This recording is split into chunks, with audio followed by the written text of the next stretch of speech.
Hey, Pat and Chris back for another Ranger episode of Shop Talk, where we're outside in the field. Chris, what are we covering today? Pat, today we're going to be talking about how to get the most out of your XD1500. Some of the things that make the vehicle unique. We're going to demonstrate driving the vehicle and on a transmission cutaway, so stay tuned.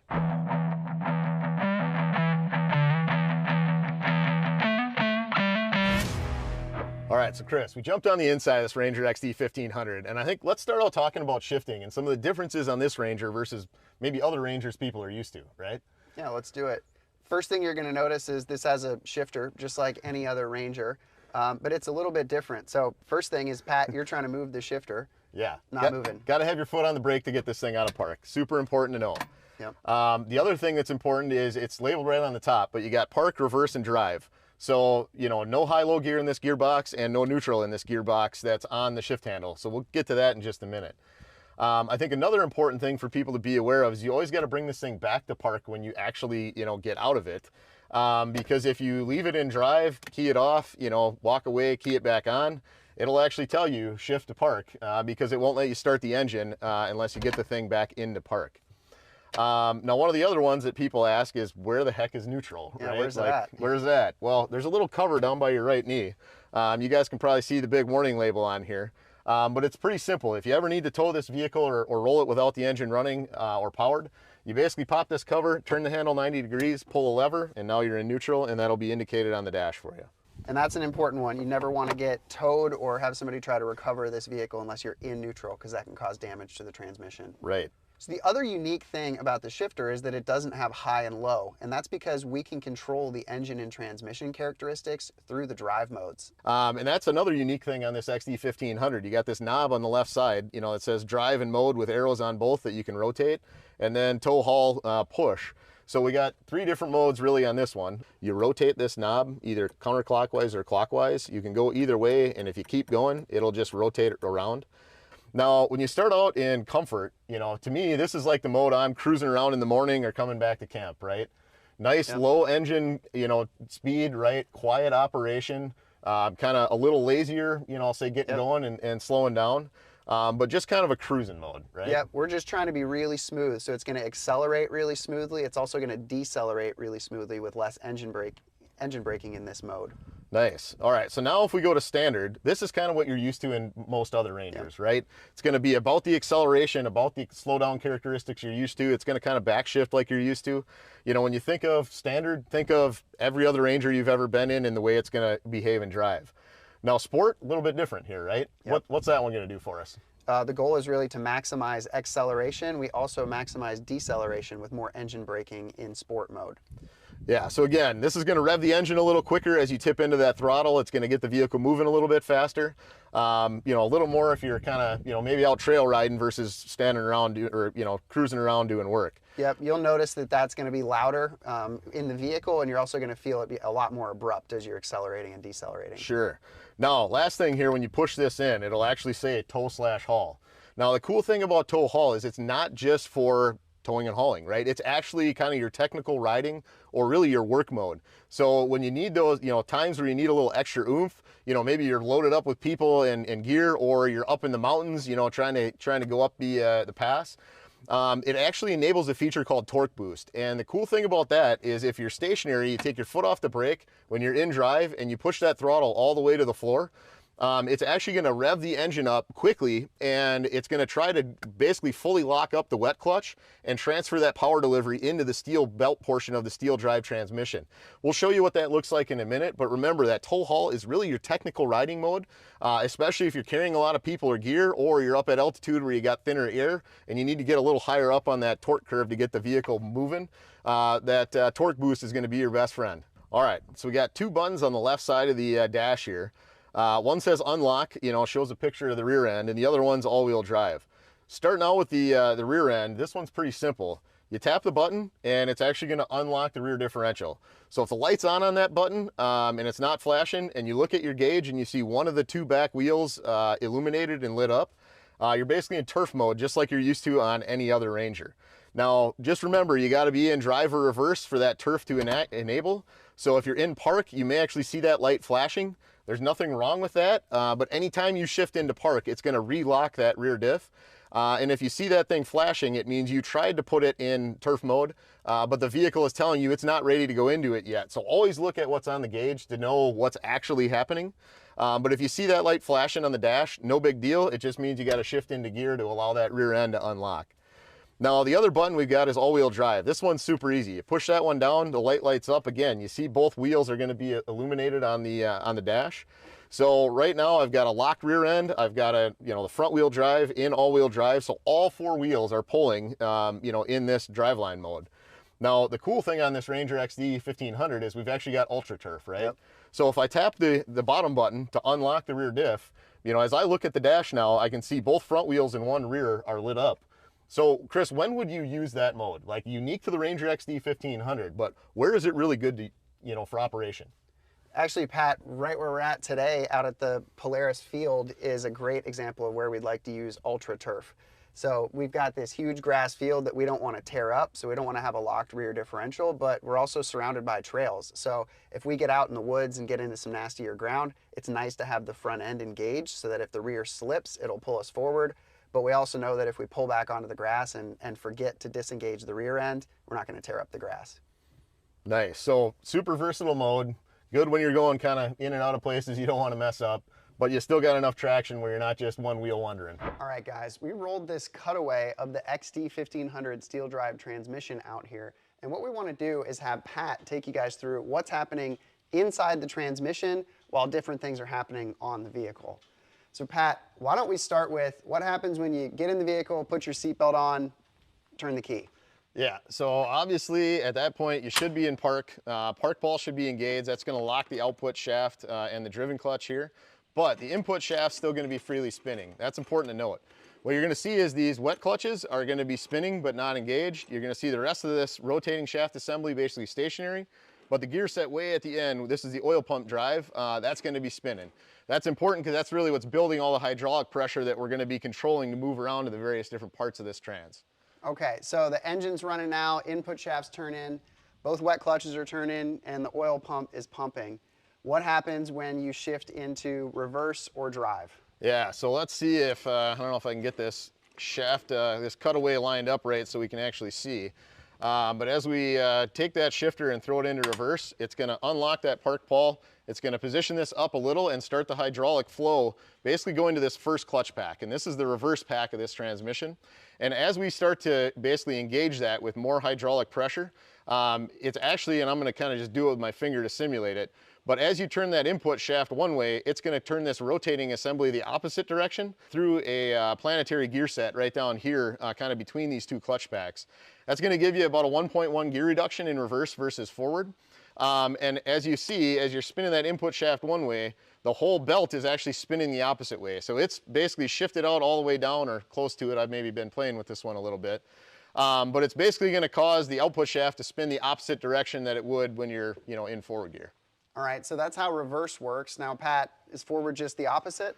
Yeah, pretty much. So as you look, you shift this, you shift your gear handle up, goes down to the bottom, pushes this thing up, and basically then what we're going to do is instead of putting hydraulic fluid to this clutch pack, we're going to put it to this one. And what you'll see then is that as the input shaft is spinning, as that one starts to lock up, the belt is going to move in the same rotation direction as the input shaft is. So yeah, that's basically the real difference between forward and reverse. Is reverse, you got one clutch pack and a planetary. In forward, you've got the second clutch pack, the first one's off, and you're not going through that planetary. So really, you're changing the direction that the input shaft is spinning, which is different than a lot of our transmissions, where that happens kind of after the secondary based on where the clutches are in relation to the gear sets. Now, Pat, you mentioned something called torque boost. Can you talk about what's happening in the transmission when we use torque boost? Yeah, absolutely. So, one of the things to remember is you got to push that button on the dash like we showed you guys when we were in the cockpit. And really what that's going to try to do as you pull your foot off the brake and put the throttle all the way to the floor, is that it's basically going to attempt to lock up this wet clutch as fast as it possibly can so that you're transferring power 100% to the steel belt versus slipping that clutch. Now, where that's important is in areas where you're doing, really heavy work, going up really big inclines or really at high altitude. Because as you think about it, as you get up in those higher climates, 6, 8, 10,000 feet, as that air's getting thinner, you're actually producing less power at a given engine speed. And by allowing that engine to throttle up, to a higher RPM, you're actually gonna move yourself on that torque curve to a higher point, which is what's needed to get this vehicle moving, especially if you got, a fully loaded crew full of people, in that condition.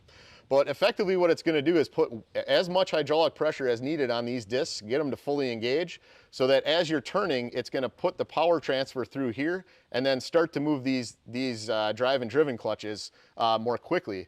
But you also need to remember that it needs to get the vehicle going somewhere in that kind of 8, 10, 12 mile an hour range, and it depends on loading conditions and altitude exactly where it is. For this belt or this wet clutch to stop slipping and get that full power transfer over.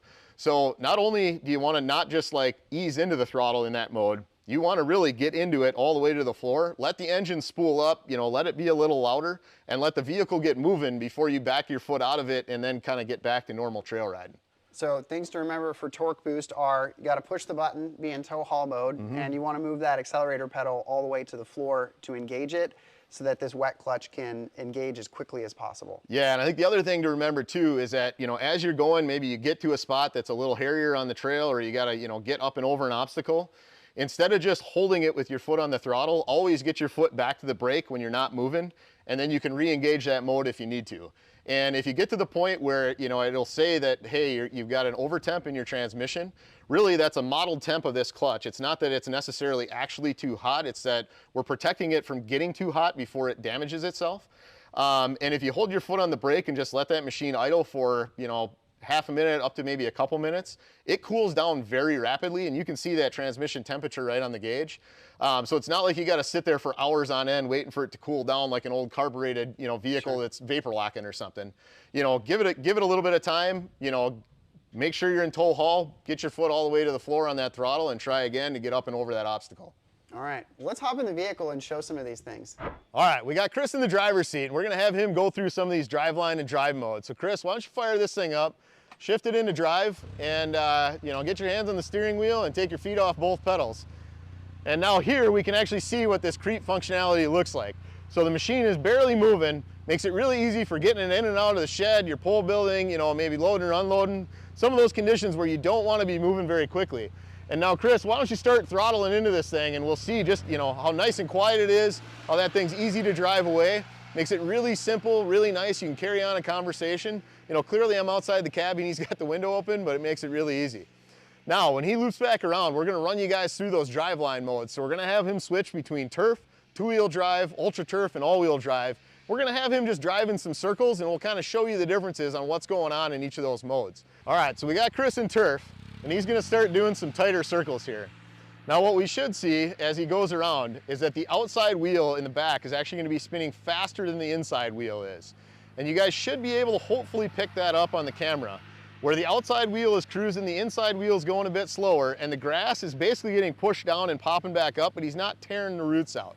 So it makes it nice and easy when you're in turf to be able to get some of that slow speed operation while you're in the grass. And now we're gonna have him switch to two-wheel drive.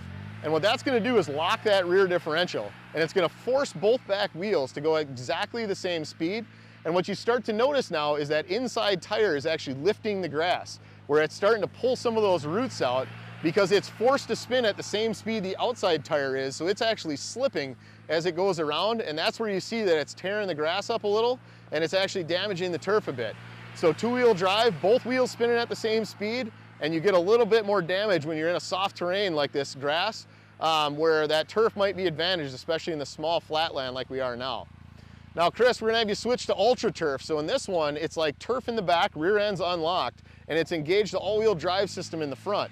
Now, the cool thing about ultra turf is that the front end, unless the rear wheels are really slipping, isn't gonna be doing much. So this one should look a lot like it did when he was in turf, where that outside rear tire is going faster than the inside, and the grass is really not getting torn up at all, right? That outside wheel's faster, inside one's slower, and the front wheels, because the back end has good traction, are kind of along for the ride right now.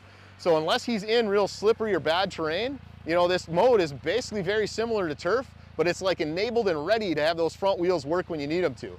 Now, Chris, go to all-wheel drive.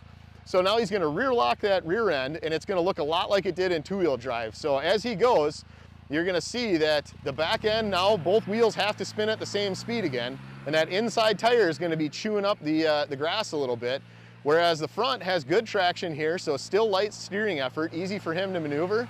But that back wheel is actually churning and chewing a little because it's trying to catch up to the outside tire that has to spin faster to make that bigger arc. Now, I think the next thing we want to do is actually run through the various drive line modes. We'll have you go through comfort, then standard, then sport, then tow haul. All right, so now the nice part here is you can hear that vehicle is super quiet. You know, he's gradually pulling away. Really easy to have a conversation with your passenger. Makes it really nice for, you know, tooling around while you're maybe near more, you know, areas on the property. You know, you got to get around, or, you know, you just want that comfortable, easy to, you know, take off ride. It's going to have pretty, you know, non-aggressive back shifting. So if you're coming down a hill, it's going to let you kind of, you know, freewheel a little bit more. So comfort is kind of easy to get going, easy to slow down. Think of it that way when you're in comfort mode. Now, next thing he's going to do is shift this thing to standard, do the same thing again, and hopefully he'll get his foot about to the same angle at the same rate. And you can see it's a little louder, it's accelerating a little bit faster, but it looks mostly like you'd expect a Ranger to look, right? It's going to feel just like you've had in other Rangers you've experienced. It's going to give you kind of the driving characteristics, both on acceleration and deceleration you're most used to. So both from the, you know, getting moving as well as the decelerating. All right, so now we're going to have Chris go to the sport mode, and we're going to listen to this one as he accelerates away.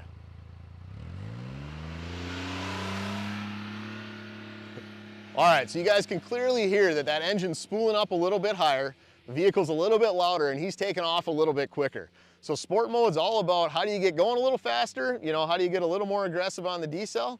But it's, you know, it's just a mode where if you're tooling through the trail, maybe having a little more fun, you know, for a guy like me that likes going maybe a little bit faster, you know, sport mode's one I'm going to use on an XD. All right, now when he comes back, we're going to have him go into tow haul. And this one's, you know, a little bit different than the others because it's more catered to doing work or technical riding. So push that button and get yourself into tow haul and do it one more time.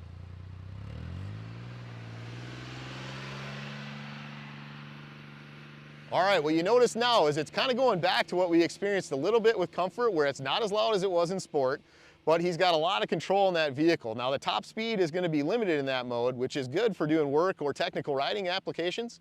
And he's also going to get more aggressive deceleration, like if he's going down a hill. So that tow haul mode, really good for technical riding. Think, you know, both doing work, hauling a trailer, but also if you're up at altitude, going through mountain passes, you know, really rocky terrain, that kind of stuff, that tow haul mode is going to be your best friend. All right, so the next thing we're going to do is give you guys some real life areas where the torque boost function might come in handy. So we've actually gone to the corner of the property where we've got a little bit of a rock crawl section that's, you know, in the terrain here. You can see we've got some smaller rocks, we got some medium-sized, you know, kind of boulderish type stuff. It's easy to get in, but there's a spot, you know, or two in here where you can really get hung up. So we're gonna have Chris drive in, kind of get himself wedged in a little bit. We're gonna have him put his foot on the brake, shift into all-wheel drive, get it into tow haul mode, and then we're gonna have him get off the brake and go full throttle to be able to rev that motor up, get the wheels and transmission engaging, and get him to kind of pop up and over and work his way up this obstacle. All right, so Chris is in Ultra Turf right now, like he's been driving around the trails. I think he's probably in the standard drive mode, and he's gonna start creeping into these rocks a little bit. So keep going forward, Chris. We'll see if we can find you a bigger rock that's gonna slow you down more. All right, so right about there. Now, if you rev that motor and hold it at about 2,500 RPM, maybe a little less than that, you'll see his back wheels are starting to spin, fronts aren't doing anything. So Chris, slow down so you're not spinning those back tires, but just keep into the throttle a little. So we're gonna purposely put some heat into that starting clutch. Now we're gonna simulate the torque boost. So Chris, put your foot on the brake, shift this thing into all-wheel drive, put it into tow haul mode, and then when you get off the brake, I want you to put the throttle to full throttle. And we're gonna watch while all four wheels engage, and he should rev the motor up and climb right up and over the rocks that he's pointing into. So go ahead whenever you're ready, Chris.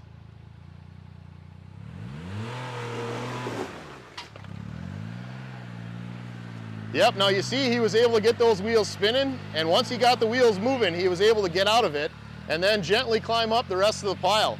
So overall, that's torque boost for you, able to get you unstuck from a hairy situation. Very useful when you get into that technical terrain.